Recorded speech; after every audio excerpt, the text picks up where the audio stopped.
بسم اللہ الرحمن الرحیم. In the name of Allah, the Beneficent, the Merciful. الله وكفى وسلام على عباده الذين اصطفى أما بعد. قال النبي صلى الله عليه وسلم: خيركم من قرأ القرآن وأقرأ. معزز سامعین، وقت چونکہ کافی زیادہ ہو چکا ہے، بس میں مختصر طور پر چند گزارشات اس وقت آپ کے سامنے رکھوں گا۔ میں نے آپ کے سامنے حضرت نبی کریم صلی اللہ علیہ وسلم کا ایک ارشاد گرامی پڑھا ہے۔ اس میں اللہ کے نبی علیہ السلام نے فرمایا: خیرکم من قرأ القرآن وأقرأ، او کما قال علیہ السلام، کہ تم میں بہترین لوگ وہ ہیں جو قرآن کریم پڑھتے اور پڑھاتے ہیں۔ دیکھیے، اللہ کے نبی علیہ السلام نے کسی دولت مند پیسے والے کے لیے نہیں فرمایا کہ جس کے پاس میں اتنی دولت ہو وہ بہترین آدمی ہے۔ کسی دنیاوی ڈگری والے کے لیے نہیں فرمایا کہ جس کے پاس میں یہ ڈگری ہو وہ بہترین آدمی ہے۔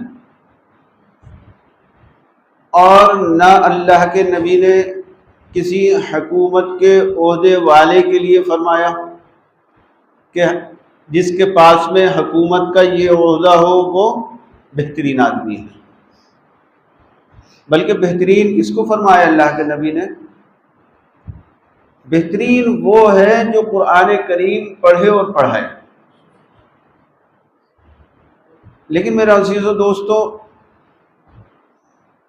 ہم اور آپ، ہم سب کی سوچ اس کے بالکل الگ ہے۔ ہم میں سے بعض لوگ یہ سوچتے ہیں کہ اگر ہمارے بچے پڑھ لکھ کر کے فلاں ڈگری حاصل کر لیں تو بس بچے ہمارے کامیاب ہو جائیں گے اور وہ بہترین لوگ ہو جائیں گے۔ بعض ہم میں سے یہ سمجھتے ہیں کہ اگر میں نے اتنی دولت کما کر اپنے بچوں کے لیے جمع کر دی تو پھر ہمارے بچے کامیاب ہو جائیں گے۔ بعض لوگ سمجھتے ہیں کہ اگر میں حکومت کا کوئی عہدہ اور منصب حاصل کر لوں تو پھر ساری ٹینشنیں ختم، بچوں کی ہماری زندگی مزیدار ہو جائے گی۔ تو ہماری تو سوچ یہ ہے۔ ظاہر سی بات ہے، ایک تو ہم سب کی سوچ ہے اور ایک حضرت نبی کریم صلی اللہ علیہ وسلم کا ارشاد گرامی، آپ کا فرمان۔ ظاہر سی بات ہے، صحیح اور حق بات وہی ہے جو ہم سب کے آقا جناب رسول اللہ صلی اللہ علیہ وسلم نے فرمائی ہے۔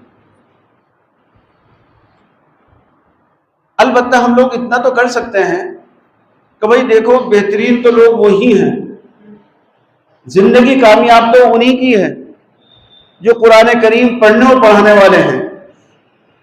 لیکن ہم اپنے بچوں کے لیے یہ چیزیں چاہتے ہیں کہ ہمارے بچے پڑھ لکھ کر کے یہ بن جائیں، ہمارے بچوں کے پاس میں اتنی پراپرٹی دولت ہو تو کچھ ہمارے بچوں کے لیے سہارا لگ سکتا ہے۔ اس طرح سے کیا ہوگا؟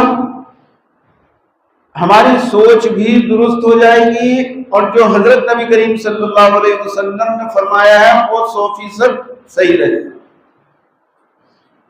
تو اس لیے میرا عزیز و دوستوں، اگر ہم اپنے بچوں کے لیے کوئی دنیاوی چیز چاہ رہے ہیں تو چاہیں، لیکن ہمارا نظریہ اور ہماری سوچ یہ ہونی چاہیے کہ اصل کامیابی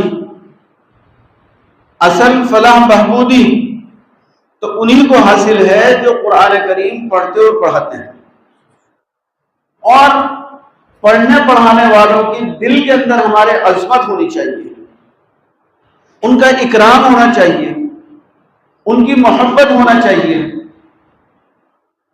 اور ان کے لیے جو کچھ بھی ہم راحت رسانی کا سامان مہیا کر سکتے ہیں، ان کے لیے جو بھی ہم خدمت کر سکتے ہیں وہ ہمیں کرنی چاہیے، اور اپنے لیے اس کو سعادت سمجھنا چاہیے۔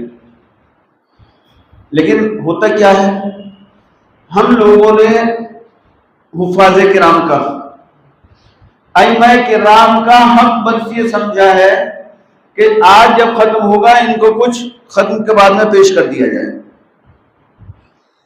اس کے بعد پورے سال کبھی ہمیں یہ توفیق نہیں ہوتی کہ ہاں اپنے مسجد کے امام صاحب کے لیے کچھ الگ سے ہدیہ تحفہ دیں۔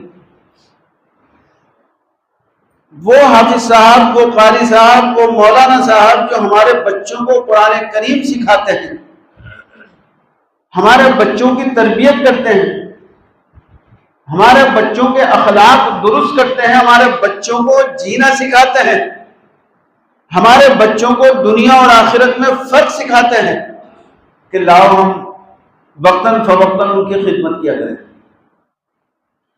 گستاخی معاف کیجیے گا، اتنے حضرات بیٹھے ہوئے ہیں، میں پوچھ نہیں رہا آپ لوگوں سے، آپ میں سے ہر ایک خود اپنے گریبان میں جھانک کر کے دیکھیں کہ ہمارے بچوں کو جو حافظ صاحب قرآن پاک سکھا رہے ہیں، ہمارے بچے جن سے علم دین حاصل کر رہے ہیں، جن سے دینی فیض پہنچ رہا ہے، ہم پورے سال ان کی کتنی خبر گیری کرتے ہیں، ان کی کتنی خیر خیریت لیتے ہیں۔ اپنے بچوں کے لیے تو ہم لوگ سردی آئیں گی تو گرم کپڑوں کا انتظام کریں گے، ایک پیر میں اگر معمولی چیز موزہ بھی نہیں ہوگا تو اس کے لیے بھی اچھے سے اچھا موزہ مانگا کر کے پہنائیں گے۔ گرمیوں کا زمانہ آئے گا تو گھر کے اندر اے سی لگائیں گے، کولر لگائیں گے، جیسی ہماری استطاعت ہوگی، طاقت ہوگی، اس سے بڑھ کر کے ہم یہ کوشش کریں گے کہ ہمارے بیوی بچے راحت و آرام کے ساتھ میں رہیں۔ کسی طرح کی ہمارے بچوں کو موسم کے اعتبار سے تکلیف نہیں ہونی چاہیے۔ گرمیوں میں ٹھنڈ کے جو بھی اسباب ہیں وہ سارے کے سارے ہمارے گھروں کے اندر مہیا ہوں گے ہمارے بچوں کے لیے۔ سردیوں کے زمانے کے اندر گرمی کی جتنی چیزیں ہو سکتی ہیں وہ ہمارے گھر کے اندر مہیا ہوں گی۔ لیکن کبھی ہمیں اتنا بھی خیال آیا کہ یہ حفاظ کرام، ہماری مسجد کے امام صاحب، علماء کرام، جن سے ہم دین سیکھتے ہیں، جن سے ہمیں آخرت کا علم حاصل ہوتا ہے، جن سے ہماری ہمیشہ رہنے والی زندگی بنتی ہے، ان کے لیے بھی ہم کیا کر رہے ہیں؟ بس آج کے دن ہم نے ان کو پیش کر کے سمجھ لیا کہ ہم نے ان کا حق ادا کر دیا۔ میرے عزیز و دوستوں، اپنا معمول بنائیے کہ ہم ہر مہینے اپنے امام صاحب کے لیے، اپنے بچوں کے حافظ صاحب کے لیے، علماء کرام کے لیے کچھ نہ کچھ ہدیہ پیش کیا کریں گے، خاموشی کے ساتھ میں۔ ہر مہینے حافظ صاحب سے، علماء سے اور کابرین سے گئے، مسافہ کیا اور پیش کر دیا کہ حضرت یہ ہدیہ آپ کی خدمت میں ہے۔ یہ اللہ کے نبی علیہ الصلوۃ والسلام کی سنت ہے، ایک دوسرے کو ہدیہ پیش کرنا۔ کتنے لوگ ہیں آج اس ہدیے کے اوپر عمل کر رہے ہیں؟ جو یہ نبی کی سنت تھی ہدیہ پیش کرنا، آج وہ تو ہمارے یہاں سے ختم ہو گیا۔ رسم و رواج نے ہمارے یہاں پر جگہ پکڑ لی۔ ایسے ہی بس شادی بیاہ کا موقع آئے گا تو لفافے پیش کریں گے، اس وقت میں کوئی اور فنکشن ہوگا اس وقت میں اپنا لفافے پیش کریں گے۔ دیکھیے تو صحیح، کہیں شریعت نے اس موقع کو اوپر خاص طور سے پیش کرنے کے لیے فرمایا کیا؟ شریعت نے تو مطلقاً فرمایا ہے اللہ کے نبی نے تو مطلقاً ترغیب دی ہے، تحادو تحابو، کہ آپس میں ایک دوسرے کو ہدیہ تحفہ دیا کرو، اس سے محبتیں بڑھیں گی۔ آج دیکھ رہے ہیں ہم اتنے بیٹھے ہوئے ہیں، سب اپنے اپنے گھروں کے اندر دیکھیں، اگر ہمارا کسی سے اختلاف ہے، سب سے پہلا اختلاف وہ اپنے بھائی سے ہوگا، سب سے پہلا اختلاف، پھر اپنی بہن سے ہوگا، پھر چچا اور پھوپھی سے ہوگا، پھر اور ماموں خالہ آئیں گے، اور رشتہ دار آئیں گے، اور اختلاف ہوگا تو اپنے پڑوسی سے ہوگا۔ شریعت نے جن رشتوں کو جوڑنے کے لیے کہا تھا، جن کو آپس میں نبھانے کے لیے کہا تھا، وہی ہماری سب سے زیادہ درار نظر آئے گی۔ اور میں دیکھو جو باتیں کہہ رہا ہوں یہ یاد رکھیے، خدا را کوئی دوسرے کو نہ دیکھے تو اس کا یہاں کیا معاملہ ہو رہا ہے یا وہ کیا کرتا ہے۔ میں نے جتنی باتوں کی طرف توجہ دلائی اور دلاؤں گا، آپ صرف اپنے بارے میں سوچئے گا بس، کہ میں ان باتوں کے اندر کتنا پورا اتر رہا ہوں، اور یہ باتیں میرے اندر پائی جا رہی نہیں پائی جا رہی۔ ہر آدمی اپنی اصلاح کی فکر میں رہے، دوسرے کے لیے رہے۔ تو شریعت نے سب سے پہلا حکم دیا تھا اپنے رشتہ داروں کے ساتھ، ذوی المحارم کے ساتھ میں صلہ رحمی کرنے کا، اور یہی ہمارے یہاں سب سے پہلے قطع رحمی ہو رہی ہے۔ غریب کی مدد کرنے کے لیے تو ہم اپنے زکوٰۃ اور خیرات کو صدقے کو دور دور بھیج دیں گے، اور ہمارا بھائی پڑوس میں، ہماری بہن پڑوس میں، ہمارا رشتہ دار پڑوس کے اندر وہ فاقے سے ہو رہا ہو، وہ تنگی اور پریشانی کی زندگی گزار رہا ہو، اس کی کوئی فکر نہیں کریں گے، پڑوسیوں سے رات دن جھگڑے بازی رہے گی ہماری۔ میرے عزیزوں دوستوں، ہمیں چاہیے کہ ان تعلقات کو درست کریں، آپس میں ہدیہ تحفہ دینے کے سلسلے کو شروع کریں۔ کبھی کبھی پہلے مجھے یاد ہے بچپن میں، اصل میں جب دولت آتی ہے نا، سب بگاڑ وہیں سے شروع ہو جاتا۔ پہلے غربت ہوا کرتی تھی، اور مجھے یاد ہے اپنے بچپن میں کہ عام طور سے گھروں کے اندر جوائنٹ فیملیاں ہوا کرتی تھی، کہ ادھر تایا رہ رہا ہے، ادھر چچا رہ رہے ہیں، ادھر فلاں رہ رہا ہے، ادھر فلاں رہ رہا ہے، ایک ایک گھر کے اندر بہت سارے لوگ رہا کرتے تھے۔ اور اگر کسی گھر میں کوئی چیز اچھی بنتی تھی تو پڑوس والے کے یہاں بھی پہنچائی جاتی تھی، اور گھر سے نکل کر آج پڑوس میں بھی بھیج دی جاتی تھی کہ بھائی جو آج ہمارے یہاں بریانی پکی ہے ذرا ان کے گھر بھی لے کر آ جاؤ بریانی۔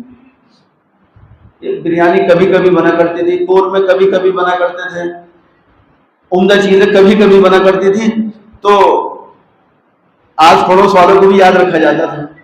اب تو روزانہ ہی بریانی اور روزانہ ہی قورمے ہیں، لیکن سب اپنے لیے ہیں، کوئی دوسرے کی فکر نہیں کرتا۔ اب آپ بتا دیجئے کہ ہم لوگ کہاں اس بات کا خیال کرتے ہیں کہ آج ہمارے گھر کے اندر کوئی اچھی چیز بنی ہے تو ہم پڑوس کو بھیج دیں۔ یہ ضرورت مند سمجھ کر کے نہیں بھیجا جاتا، یہ محبت کی بنیاد پر بھیجا جاتا ہے، دلوں کے اندر محبت ہوا کرتی تھی۔ میرے عزیز اور دوستو، یہ چیزیں پیدا کیجیے آج بھی اپنے گھروں کے اندر، کہ ہم آپس میں ایک دوسرے کے گھر کوئی چیز اچھی بنی ہو وہ بھیجیں۔ کباب بننا ہے تو گرم گرم کباب اور فوراً اپنے ایک ٹفن میں چھوٹے میں کر کے اپنا پڑوس میں بھیج دیں کسی کے گھر میں کہ بھائی وہ بھی گرم گرم کباب کھا لیں۔ یہ چیزیں نادر ہو گئی ہیں بالکل۔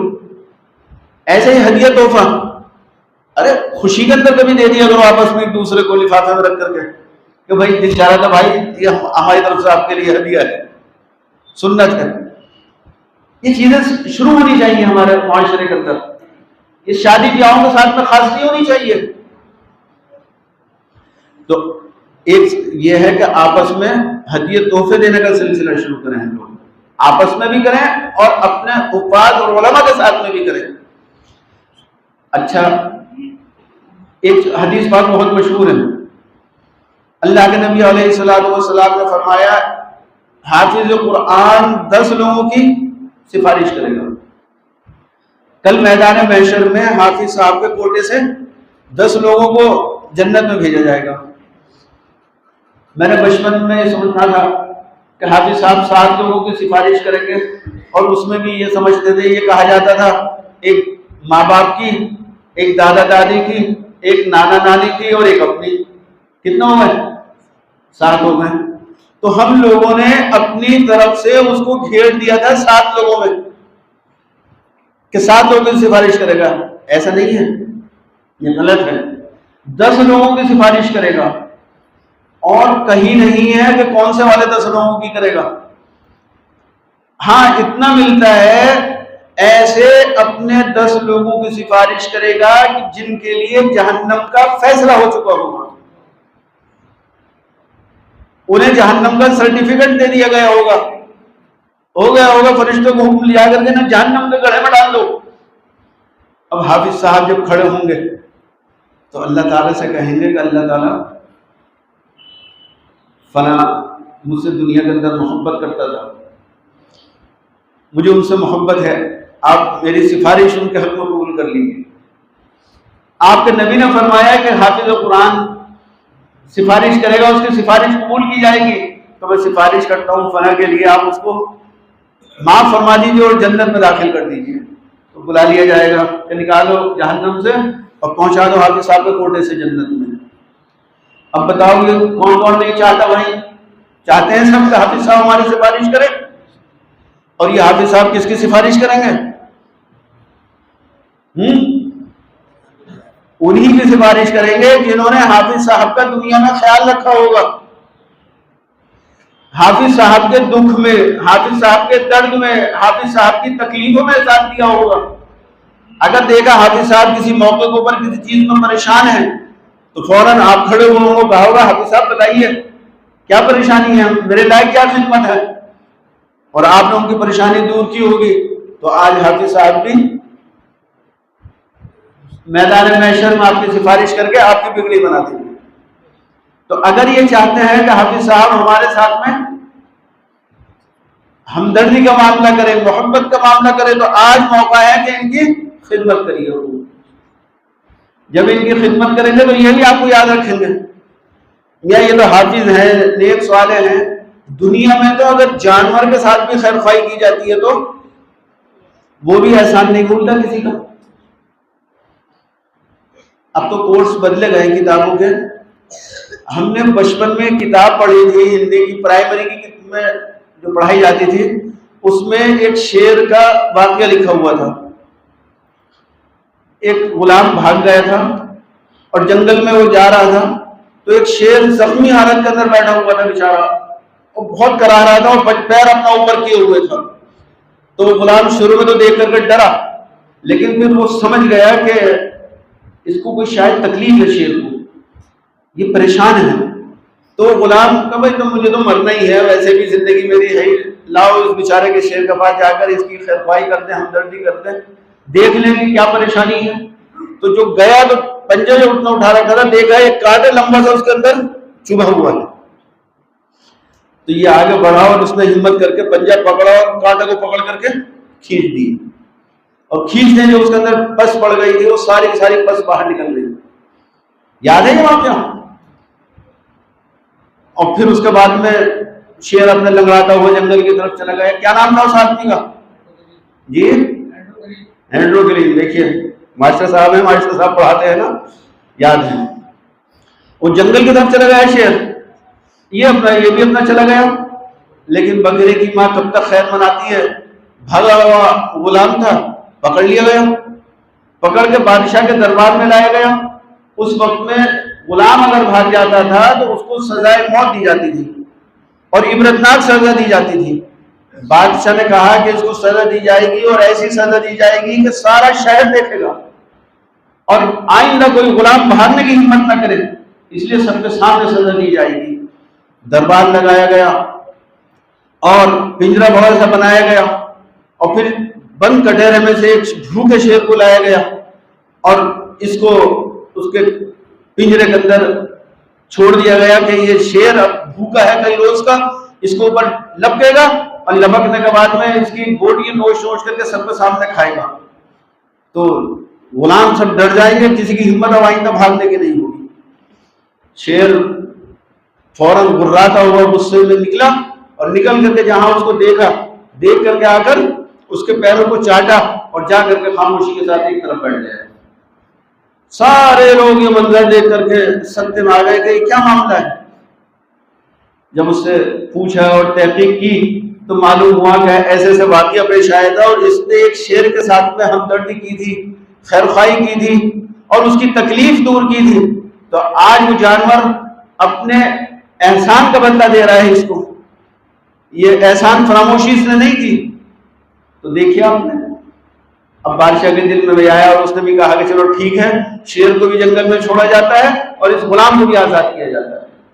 تو میرے عزیزوں دوستو، اگر ہم نے علماء کے ساتھ میں، صالحین کے ساتھ میں دنیا کے اندر رہ کر کے اگر خیرخواہی اور ہمدردی کی اور ان کی خدمت کی، تو انشاءاللہ کل جب ہماری بگڑی ہوئی ہوگی تو اس وقت میں یہ کام میں آئیں گے اور ہماری انشاءاللہ پریشانی کے دور ہونے کا ذریعہ بنیں گے۔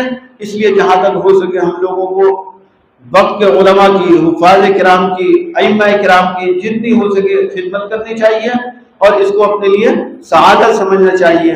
اللہ تعالی ہم سب لوگوں کو ان باتوں کے اوپر عمل کرنے کی توفیق عطا فرمائے۔ وآخر دعوانا الحمدللہ۔